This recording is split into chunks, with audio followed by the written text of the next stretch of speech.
everyone. Today we're here with Priest Zabach, and I'm tell you how I found out about him. I saw a lot of his videos on YouTube where he was out there on the corners in New York talking about the Bible, and I said this was very interesting. Now I love when those brothers go talk about the Bible, and then you have the white folks just falling apart, crying about what's said in the Bible. I just think that's very interesting, the reaction that they have to these brothers speaking the Bible.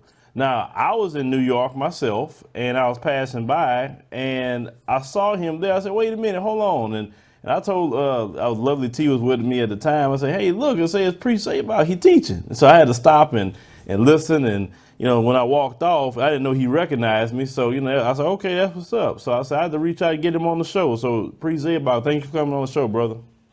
Shalom, shalom, shalom. Brother Phil, it's Zabach. Okay, Zabach. let me correct myself. All right, okay. Zabach. Thank you for joining us on the show today. Yeah, thank you. Thank you for having me, Brother Phil. It's a pleasure. It's a pleasure. Thank you for having me. All right, so Priest Zabach. Now we're saying it right. Yes, sir. How did you get involved with the Hebrew Israelites? Okay, I came up Christian, of course, like a lot of our people, but I started seeing the brothers in the late 70s, early 80s on the streets in New York. And I always thought they was Muslims. But then I started listening to them. I said, no, they reading out the Bible. Most of the time, Muslims read from the Quran. And it just made a lot of sense. It resonated with my spirit. You know, I grew up on the Bible. I always respected the Bible as the holy book of the Lord. And maybe towards the late 80s, I really started seriously listening. And the early 90s, I got invited to the school up in Harlem, the original school, 1 West 125th Street, where a lot of the Israelite camps that you see out in the street today, that's where a lot of them originated from. And I eventually went to the school, man, and started learning. Everything was making sense. The history, the scriptures, the news media, the current events, everything was lining up. And I really got involved and became a member in the spring of 1994, and I never turned back. You went to the school and you got out. So what made you start going on the streets, you know, doing the teaching? Because, you know, you don't see too many brothers doing that, especially coming out of Christian church. Well, that was the protocol, and it's still the protocol today. We feel like we have a calling from the Most High. The Messiah said in St. John, the book of St. John, you have not chosen me, but I have chosen you. I believe it's St. John 15:16 or 16:15, where Christ said that. So we feel we have a calling. So when we came up in the school, the elders and the leaders, they raised us men up to eventually go out and be teachers ourselves. And we do the same thing today. We teach the young men, we prepare them in the scriptures and history to eventually go out and teach themselves. The apostle Paul said, you know, we are to raise up men that are able to teach others also, in the book of 2 Timothy. So they always taught us, y'all not going to sit here and be professional students. Y'all eventually going to raise up and y'all going to get out there and hit them streets and start teaching also, waking the people up. So in relation to, you know, us, we're here in America. A lot of you guys, you know, say that we are the tribe of Judah, correct? Yes, sir. Okay. So a lot of times you guys were teaching that, you know, we have been breaking the commandments, you know, out of Deuteronomy 28. Is that correct? Yes, sir. Okay. What is the main commandments that we're breaking? Because we were brought here into this land to serve another for 400 years, correct? That's right. Okay. So now we're coming up on that 400 years, and a lot of people who don't even follow the Bible recognize that we're coming up on this 400 years. Like, you know what I'm saying? It's spiritually, like it's all over the place. Even on the continent of Africa, they're recognizing that 400-year time is up. And they kind of getting excited about it as well, based off of what I saw over the weekend in a event I did out there in Atlanta. So could you explain, you know, what are we breaking in the area of Deuteronomy 28, and what's the significance of that 400 years and why people are getting excited about it all over the world? Okay, right. The first question, the main commandments that we're breaking is basically all of them. But to get specific, the Lord said in the book of Exodus, when he gave us the 10 commandments, he said, thou shalt have no other gods before me. Exodus the 20th chapter and the 3rd verse. That's the first and main commandment. So the main commandment that we're breaking is following all these religions. The Christian church, we're following idolatry. We're following Christmas and all these pagan holidays that have nothing to do with the Bible. We're making that into idols and other gods. We into Islam and all these other religions. Now, it's not to knock any of my fellow brothers and sisters, but if we're going to return to the Lord, like it said in the book of Jeremiah, we must return unto him with all our heart, mind, and soul.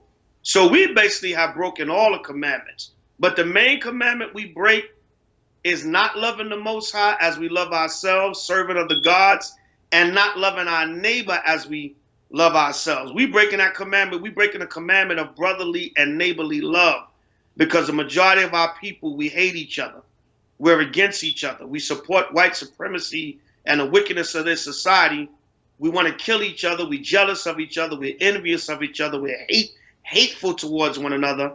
So the 2 commandments that Christ gave us, along with all the other 613 commandments, our people are breaking. But the main ones is not loving the Father with all our heart, mind, and soul, putting other religions and idols before the Heavenly Father, and not loving and caring for our fellow Israelite brothers and sisters as we love ourselves, pursuant to Mark chapter 12, verse 28 to 31, I believe.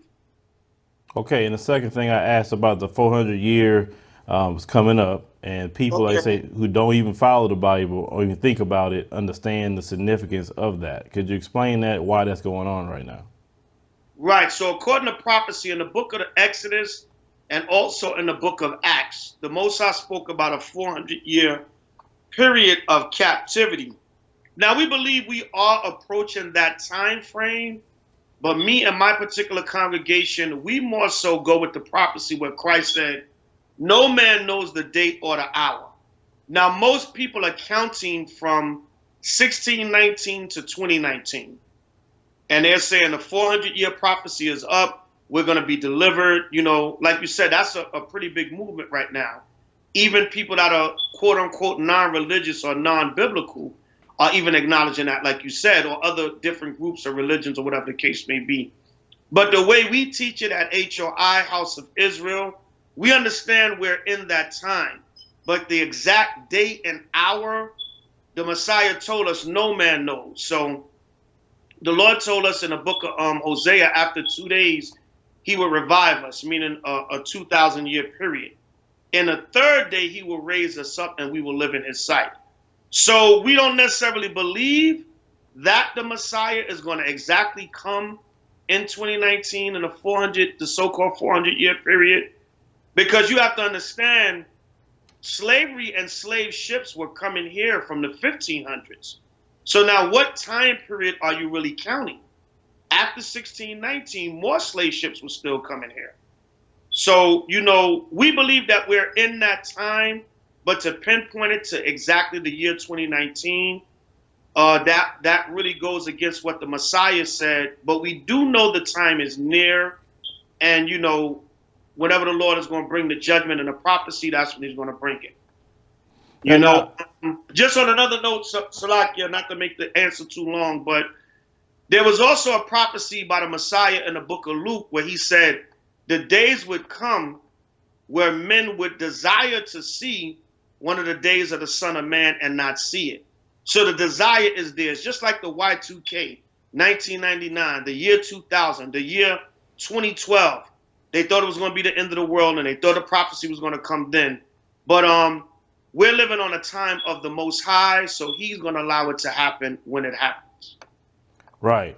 Well, with the 400-year, you know, coming up, that's what they're talking about. It's not so much about Christ's return that they're talking about. They're talking about the release of the bondage, you know, of, you know, us in here and also us throughout the diaspora. Because yes, a lot of us may not be in physical chains, but a lot of us are in mental chains, you know, spiritual chains of bondage. And at least from what I'm seeing globally, people are really waking up to that now. They're really throwing off white supremacy more than I'm shocked about. I just saw a video the other day out of South Africa where them brothers was taking all them white dolls and saying, what the hell are you doing selling this to our children for? I mean, before you would never see that, because they thought that the white man is Jesus in a lot of instances.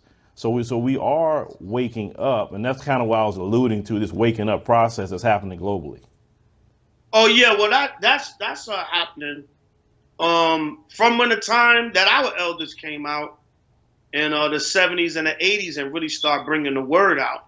But yes, there's definitely a massive global awakening right now, and I would say even before the 400 years. But looking at it that way, yes, we are definitely coming into a time of a great awakening, and the scriptures tell us so much the more as we see the day approaching. We got to come together, and you know, it tells us in Romans, the 13th chapter and 11th verse, that knowing the time, that now it is high time to awake out of sleep. So we're definitely in a time of a great awakening. All right. So when you're looking at it from that angle with the 400 years, yes, we are in a time of great awakening. But many actually believe, especially from different Israelite groups, that it's going to be the return of the Messiah. But as far as a great awakening, that's going to continue to happen from this time on. Now, a lot of times you speak about the judgment upon the white supremacist system, and this is a Right. global system. It's just not America. When you talk about this, a lot of people that pass by and hear you and many people that follow you, they get very angry and upset, what you're saying. Now, why is it you feel they get so angry and upset when you actually are showing them the atrocities that their ancestors have done to our ancestors? Well, why do they fear this coming judgment? Because the thing is, our people, from the time of slavery, especially our people, we the main ones that fear and get upset. Everybody give us backlash when we get on the so-called white man, but it's mainly our people. So I'll start the answer off centered around our people. Our people get so afraid, upset, bent out of shape because it's conditioning. It's massive mental slavery. The Bible tells us in Proverbs that he that justifieth the wicked and he that condemneth the just, even they both are an abomination to the Lord. Proverbs 17:15. So a lot of our people have been so destroyed and conditioned by slavery, with white Jesus being implemented in their mind, and the white supremacist has destroyed. All right, like it tells us in the book of Daniel, they would destroy the holy and the mighty people. They have destroyed us so bad, so we see no other savior but the so-called white man. Just like the time of Christ, when you read in the book of Matthew, they said, crucify Christ. This was our people back then, so-called black Jews, black Hebrew Israelites during the time of Christ. Christ was a Jew himself, of course, from the tribe of Judah. But what did they say to the Romans? The wicked Pharisees and sellout Israelites, just like the wicked sellouts of our people now. They said, we have no king but Caesar. Slave mentality. They look at the white man as God. They look at him as the one that give them they money, they job, allow them to do whatever. If it wasn't for the white man, you wouldn't be standing here, and that kind of mentality. So they look at them as their gods and their white zaddies. So they get angry, man. They're a bunch of sellouts. So do you think that, so-called black people, or as you would say, the tribe of Judah, when do you feel that they're going to overcome? Because, we can hear about the curses that's talked about in Deuteronomy 28, but when are we going to step into our rightful position? Because I believe that we have survived when even Patrick Moynihan has stated in the Negro Family Report that we should have been wiped out. Slavery should have wiped us out. And yet we still survive. We had Jim Crow. We had convict leasing program. We've had syphilis experiments. We've had our children fed to alligators. We've had the AIDS epidemic, that these people created, in the lab. We had crack cocaine the CIA put in our community. We still survived that. So I know truly, if nobody knows anything else, that we are truly the people of the Lord, correct? Yes, sir. So when are Yes. we going to finally come out on top and return to our rightful place as the children of the Lord? Well, like we were speaking about earlier, we are in that great awakening, and it's happening rapidly now. So we're actually in the process of that time right now. But the Lord said in the book of Hosea, I believe the 5th chapter and the 15th verse, that in our affliction we will seek the Lord early. The great awakening, us taking back our rightful nationality and position as a people, that's mainly going to come when a lot more hell comes down on this system. The Lord said in the book of Hosea 1, 10, and 11, in a place where it was said, we are not his people, there it shall be said, we are the sons of the living God. But we have to be taken away from all these distractions. There's too many distractions out here. The fashion, the music, the ratchetness, the clubs, the twerking, the drugs, the partying, the gangs. All that is a distraction to our people, the lifestyle, the material things. When the Lord start to cut a lot of that off, and our people are going to really look at what's serious, when that affliction come down, when martial law is put back, when there's more terrorist attacks, when Trump or whoever else comes in office lock this country down, that's when we're really going to come back. That's when you're going to see a massive great awakening. We already in a great awakening. All right, like we was talking about earlier, the whole time frame with the 400 years and just the great awakening itself. But that's really going to start happening when this devil really start to show his true colors. We seeing it now, but it's going to come on such a higher level that we're not going to be able to deny it. The Bible tells us if we don't turn to each other and come back to the laws and return as a people, no flesh would be saved. So that time is coming real soon because all hell is going to be breaking loose real soon. Now, let me ask you one question about Donald Trump. Do you Right. believe Donald Trump is definitely part of that judgment? Yes, I definitely, if he's not part of it, he's definitely a strong beginning of it. Because if you notice, the white supremacists have gotten very bold since Trump been in office. I mean, the police been killing us, but now you see these random white supremacist killings, like down in Kentucky, like even the police are getting bolder. They got video of them, body cam video with them shooting black men with their hands up. So they have definitely gotten more and more bold since Donald Trump came in office. The Proud Boys is running around beating people up all over the place. White women are accusing young black boys of touching their behind. Old elderly black couples are getting shot in Kentucky. All this boldness. They just finally got a sketch of the black man that went to use the bathroom in Long Beach, California, having a cookout with his family and got shot by white supremacists in the bathroom. So Donald Trump is a major part. That's why when Trump was running, I was out on the streets of New York teaching, yeah, I'm voting for Donald Trump. I want Trump to win. And black people was like, why you say that? We don't want Trump in. I said, because Trump is going to show y'all what white people really think, what white people really believe. Ezekiel 35:5. They have had a perpetual hatred and has shed the blood of the children of Israel. That's Donald Trump all the way. So I believe he's playing a major part. He's already playing a major part in his judgment and this whole prophecy that's about to come down. And he's also breaking up, if you pay attention to global politics, he's also breaking up their white supremacist stronghold at the same time. Because if you listen to how Donald Trump has this America First agenda, and he's going after NATO, and there, I think the president of France is saying we need a European, army force instead of dealing with NATO. He said that America, China, and Russia is what we need to be worried about, and they've never stated that before. Till Donald Trump came in, he go after all the world leaders. He don't care. So, do you think that's part of it too? Because global white supremacy, has always been together, and this man has caused calamity even in that.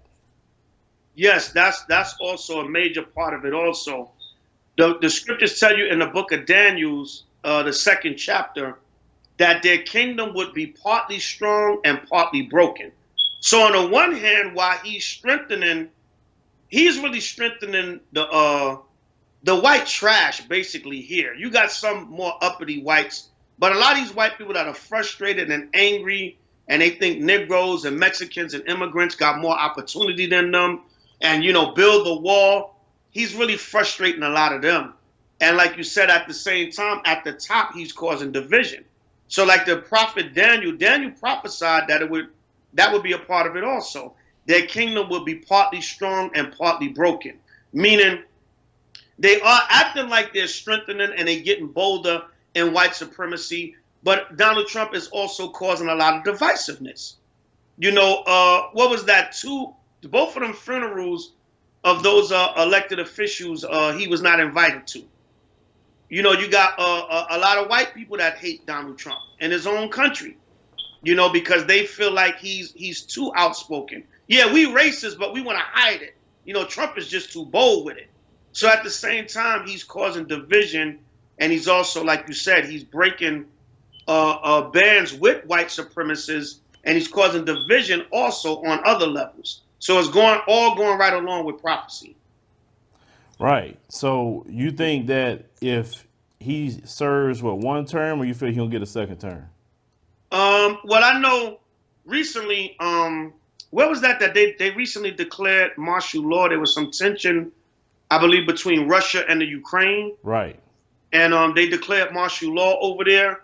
And a lot of, people that look at prophecy and even some conspiracy theorists, they're thinking that Trump is going to try to start a war within the next 2 years so he can suspend the election and stay in office.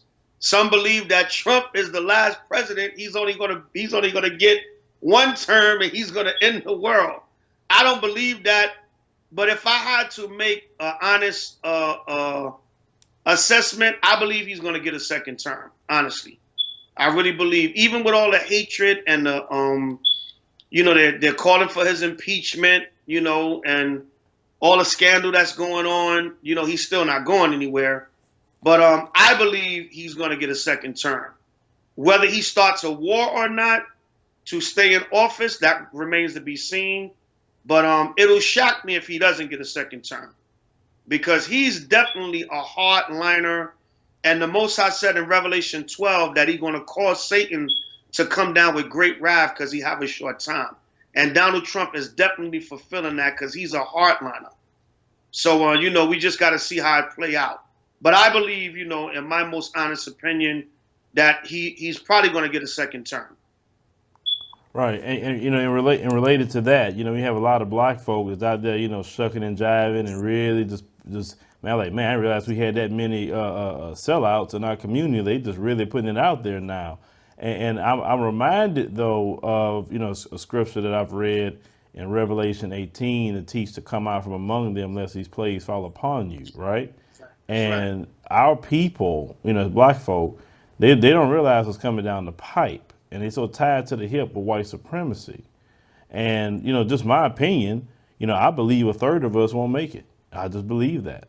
We too much in love with white supremacy. But do you believe that a lot of us just not going to make it in the area? Because those plagues are coming. They coming. Yeah, they coming.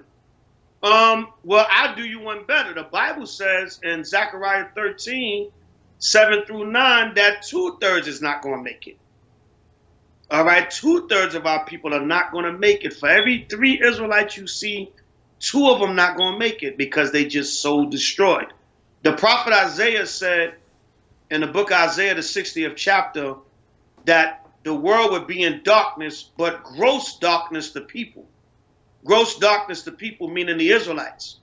Our people are in gross darkness. They got, like you said, what was that rally they had maybe last month with all these Negroes went up there with Donald Trump's son or son-in-law?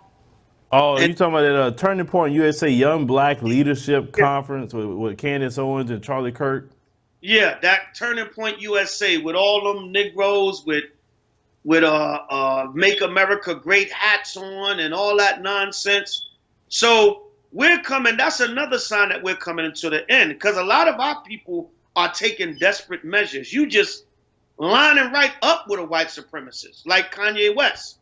But then Kanye West want to turn around in Africa and say that he know we the Israelites. He's from the tribe of Judah. So he don't know which way he want to go. But a lot of our people, they're losing it. They want to try to make it and assimilate so bad with America that they're willing to even side with a straight up known racist. A man that wants to kill you, a man that told you during his campaign, come on, black people, what do you have to lose? You don't have nothing to lose. Just vote for me. I'm going to help you, which was a racist statement in itself. But the time that we're coming in is some serious times. And if you're going to coon, and if you're not going to be with the Most High, you're going to be with this society. The Lord said, be hot or cold in the book of Revelation, the 3rd chapter. You got to be hot or cold. Choose your side. If you lukewarm, the Lord going to spit you out of his mouth. But you're going to choose a side in these last days. And the ones that are choosing the side of white supremacy, turning point America, they're going to be put to death. Look at a guy from CNN that they just fired. What is his name? Mark Lamont Hill. Yeah, Mark Lamont Hill. They just fired him. He thought he as my brother Tariq would say, he thought he was getting some butter biscuits, and they got rid of him. Fox did the same thing to Stacey Dash. So a lot of them that think they're going to be with the white supremacists, they're going to turn on them, and then the Lord going to reject them, and they all going to be destroyed. 2/3 of them, pursuant to the book of Zechariah 13, the prophecy that the prophet Zechariah put out. Yeah, and you talk about Kanye. He went to Uganda, and he said he had. Now I'm gonna tell you just from my experience. I went to Ethiopia, and the moment I got off the plane, I literally felt like spiritually like I was at home, and I had so much peace that I don't feel in this land. I mean, 'cause this land, there's a lot of tension. You feel a hate in the air here. I mean, Right. it's like leave and just go and just come right back. Maybe you have done that, but leave and come back. You will see exactly what I'm talking about. I mean, this land will make you just go crazy. So, do you think that maybe Kanye had an epiphany going to Africa? Well, we don't believe that we're Africans, and we don't believe that Africa is the motherland. We believe the land of Israel, Jerusalem, is the motherland. But anywhere you go outside of America, you're going to feel a different spirit, because this country, like you said, is so much tension here, is so much racism, is so much hatred. So I've heard people bear witness to that have gone to many different parts of the world, and said, listen, when I came to Europe, I felt a different spirit. It might still be racist or whatever the case may be, but did he get a connection to the land? I don't know. Some people, some brothers and sisters, they kind of merge Israel and Africa together. So maybe it could be a spirit where, he feeling a connection because of the Israelite African connection that some Hebrews believe in. But maybe he felt that was the right time to say it. But he did acknowledge that, we are the Hebrews and we are the real Jews. Whether it has something to do with the land, I'm not sure. Right, and some people have that. I hear you a lot of times. You guys discussing about Africa, and some of those geographical lines. The first, because you had Israel before they had Israel. Then Israel was destroyed. I know you remember that, right? The first Right. Israel was destroyed, and then you have this version of Israel now that the white man kind of put, those who are from the Caucasus Mountains and those who are not Semitic people, but yet they claim that they are over there. Now, they didn't have those lines, so this so-called Middle East all would be considered, I guess you want to say Africa or Kibalon, right? So let me ask you a question. If God is going to provide everything for the Israelites and the continent of Africa has everything that the Israelites need, gold, silver, resources, and the white supremacists only tap 10% of it, and yet basically you'll be billionaires and trillionaires on that land in which God will give, the true people of God everything, wouldn't that not be where Israel place would be? Because the Ethiopians, they, feel that they have that part too. And I've seen a lot of the history, a lot of the biblical things that they had back in the day. They have preserved the Bible. I've seen the original Bibles that they had in Ethiopia. I mean, they were really, King Johannes, he was a man that followed the scriptures. He didn't let the white supremacists in there, right, to do their so-called missionary work, because he followed the scriptures. Right. Well, once we get back to our homeland, Israel, well, first of all, a lot of, when you check out geography, a lot of people do consider Israel part of the land of Africa. It's Northeast Africa. Mm-hmm. All right. But our homeland is that land.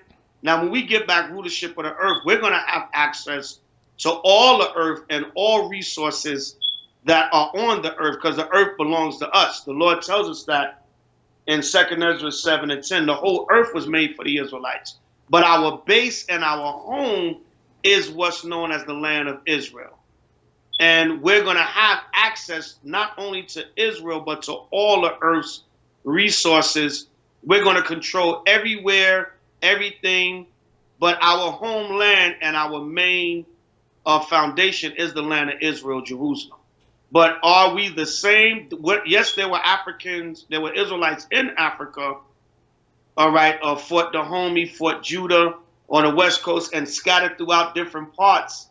A lot of famous people in Africa were actually Israelites, like the Ashanti tribes and different people like that, that was scattered over there. A lot of the people that were left over in Liberia, all right, Charles Taylor, I believe, the ex-president of Liberia, a lot of them were Israelites. So we do acknowledge that. A lot of the seed and the descendants of our people are still in the land of Africa, but you got what's called the Hamitic people, and then you got the Shemitic people, which were the Israelites, the Hebrews, and the Hamitics came out of what's known as Africans, or actually Hamite tribes, the sons of Canaan, the sons of Put, Libya, and Mizraim, which were actual or Africans, but they're actually Hamites.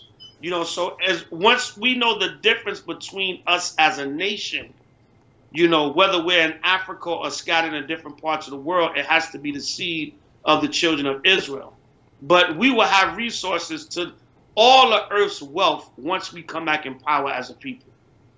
Now, you're speaking about the different people on the continent. And now, when Christ worked, he said he also bring the Gentiles in, right? So those who are the people you're describing that's on the continent, would they be considered part of the Gentiles that he could bring into the kingdom to follow the commandments, if they're willing to do so? There's two type of Gentiles in the scriptures. You have the natural Gentiles, which is the white man, Hamite Africans, Arabs, Chinese, Japanese, so on and so forth. Then you have the Gentiles. You had Israelites that was considered Gentiles because we were scattered. Like the Apostle Paul said in 1 Corinthians 12, 1 and 2, you were Gentiles carried away unto these dumb idols. He was talking to Israelites, but he was calling them Gentiles because we was following other customs. So now what's going to happen at Christ's return? The Gentiles, the Israelites that are scattered amongst all the nations, including Africa, are going to be gathered back as the chosen people to rule. The natural Gentiles, which are not the bloodline and the seed line of Israel, they're going to be made to be our servants. Because when you check out our history, we were slaves. The 12 tribes of Israel, we were slaves all over the planet, and we were slaves to every nation. So when the Messiah returns, everybody's going to bow down and be servants to the Israelites. Yes, they're going to keep the commandments. And the Lord tells us in the book of Isaiah that his house is going to be a house of prayer for all nations. So all nations are going to bow down and serve our God. But the Israelites, we are going to be the superior ruling nation over all nations. He's going to bring the Israelite Gentiles back to their true culture to be the rulers and leaders. And the natural Gentiles are going to be brought under us to serve our God and be subject to us. Pursuant to Isaiah 14, 1 to 3, Isaiah chapter 2, 1 to 4, and Zechariah 8, verses 20 to 22, just to quote a few. All right, so Priest Zabach, can you tell people how to get to your YouTube channel and any of social media so they can check out some of y'all teaching you do on the street? Okay, yes, sir. You can contact our main. You can watch us. Watch us on our main channel on YouTube.com Awaken Israel. YouTube.com Awaken Space Israel. You can contact me also on Facebook at Zabach Kanye, Z as in zebra, A as in apple, B as in boy, A as in apple, C as in cat, H as in hat. Kanye, Kani, K as in kick, A as in apple, N as in Nancy, I as in instinct.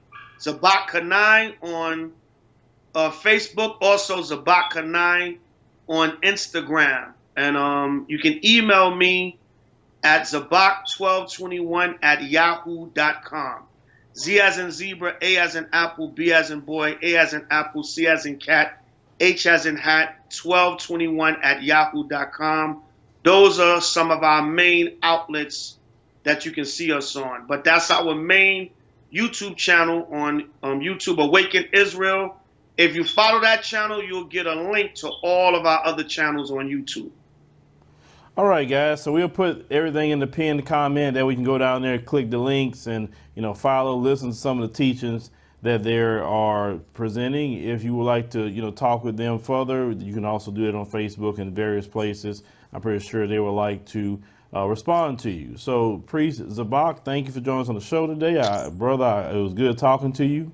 Thank you so much. Thank you so much, Brother Phil. Also, if you would like to support the House of Israel, you can support us at GoFundMe.com, House of Israel. That helps with our traveling, our ministry, our books, our schools, and different things that we're building for the nation to further edify you in His truth. Your support is greatly needed and appreciated. So once again, you can support the House of Israel at GoFundMe.com, House of Israel. All right. All right, ladies and gentlemen, like I say, you'll see everything that's in the pinned comment. And, thank you, brother, for joining us, and, safe travels. All right. Thank you so much, Brother Phil. Peace and blessings, and thanks for having me. Shalom and happy Hanukkah.